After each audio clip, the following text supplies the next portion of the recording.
বাংলাদেশে ৭৪-এ যেই দুর্ভিক্ষ ছিল, যেখানে না খেয়ে অনেক মানুষ মৃত্যুবরণ করল, মানুষ কুকুর এক ডাস্টবিন থেকে খাবার গ্রহণ করত, করুণ দৃশ্য ছিল। ঐতিহাসিকরা লিখছেন, ওই সময় আলেম ওলামাগণ, দিনদার মুসলমানগণ, পর্দানিশী নারীগণ, আল্লাহ পাক তাদের তখনও রিজিকের ব্যবস্থা করছেন।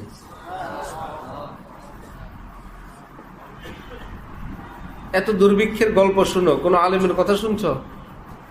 যে কোনো আলেম মানুষ, কোন দিনদার পরহেজগার মানুষ, কোন পদ্মানিশীর নারী, ওমান ইয়াত্তাকিল্লাহা ইয়াজআল লাহু মাখরাজা ওয়া ইয়ারযুকহু মিন হাইসু লা। আল্লাহ পাক কোরআনে পাকে ওয়াদা করে রাখছে, যারা মুত্তাকি হবে তাদেরকে আমি অকল্পনীয়ভাবে রিজিক দিব। কল্পনীয় না অকল্পনীয়? মক্কা মুকাররমায় হজের সময় আমরা এহরাম পরা একটা খোলা ভ্যান গাড়ি, পিকআপের পিছনের অংশ খোলা, চাটাই বিছিয়ে হজরতওয়ালা সহ আমরা যাচ্ছি। সেটাই ওখানে, এটা ভিআইপি গাড়ি। বাসের মধ্যে অনেক ধাক্কা ইত্যাদি, এটা অনেক টাকা দিয়ে এই গাড়িটা নেওয়া লাগছে। কাগজপত্র, স্টিকার, নাম্বার দিয়ে, এটা সকলে পায় না। এটা অনেক কিছু যোগাযোগ করে আমাদের জন্য স্পেশালভাবে এই ব্যবস্থা করা হয়েছে। পরবর্তীতে আরও লেটেস্ট, আরও উন্নত হয়েছে। এর মধ্যে হজরত বলতেছেন পিকআপের পিছনে খোলা জায়গায় বসে, আরে ভাই তুমি চিড়া আনো না এর সাথে, এখন তো চিড়া খাওয়া যেত। ওখানে খোলা বসে আছি না, যাচ্ছি আমরা, হঠাৎ দেখি একটু পরে অন্য এক গাড়ির থেকে একটা চিড়ার পোটলা আমাদের গাড়িতে মারছে। কল্পনীয় না অকল্পনীয়? অকল্পনীয়। এখন ভাই চিড়া, এখন ভজর বলতে এখন চিড়া খাইছো, এখন মজা বুঝো, পানি পাইবা কই? যাইতেছি কিছুক্ষণ পর পানির বোতল মারছে একটা একজনে। কল্পনীয় না অকল্পনীয়? আল্লাহওয়ালাদের ব্যাপার স্যাপার সব অকল্পনীয়, দুনিয়াওয়ালাদের সব কি? এই জন্য এক বুজুর্গ বলতেন যে আলেমরা খায় মিন হাইসু লা ইয়াহতাসিব, দুনিয়াওয়ালারা খায় মিন হাইসু ইয়াহতাসিব। বেশ কম কি?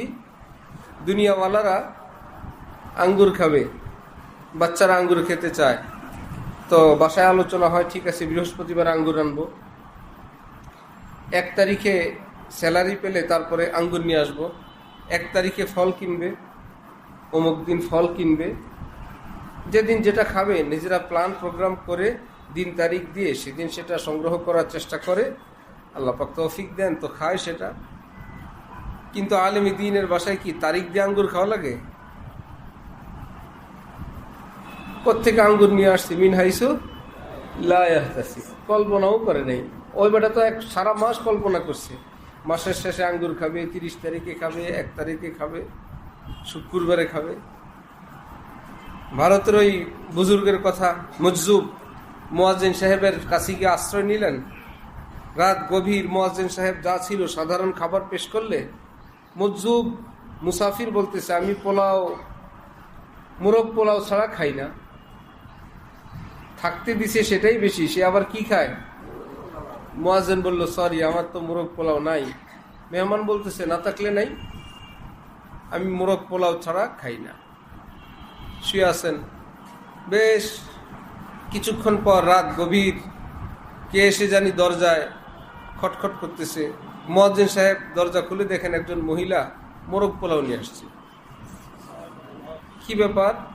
আমার ছেলে হারানো গেছে, আমি নিয়ত করছি যে ছেলে যদি পাই কয়েকজন দিনদার মুসলমানকে মোরগ পোলাও খাওয়াবো। ছেলে পাওয়ার পর রান্না করতে একটু দেরি হয়ে গেছে, এই জন্য এত রাত গভীর হলো। মুয়াজ্জিন মোরগ পোলাও নিয়ে মুসাফিরকে বললো, এগুলো আমার না, এগুলো তোমার। কত বছর আমি এখানে থাকি, কেউ আমার জন্য মোরগ পোলাও নিয়ে আসে নাই, আজকে রাত গভীরে মোরগ পোলাও নিয়ে আসছে, এগুলো তোমার জন্যে আসছে। তাকে দিলে সে আরামসে দস্তরখানে বসে খায়। আর মুয়াজ্জিন সাহেবকে বলে, মুয়াজ্জিন সাহেব বলতেছিল, তুমি কিভাবে এই আশা করলা? এখন সেই ব্যক্তি বলে যে আমার আল্লাহ আমাকে 30 বছর যাবৎ এভাবেই খাওয়ান।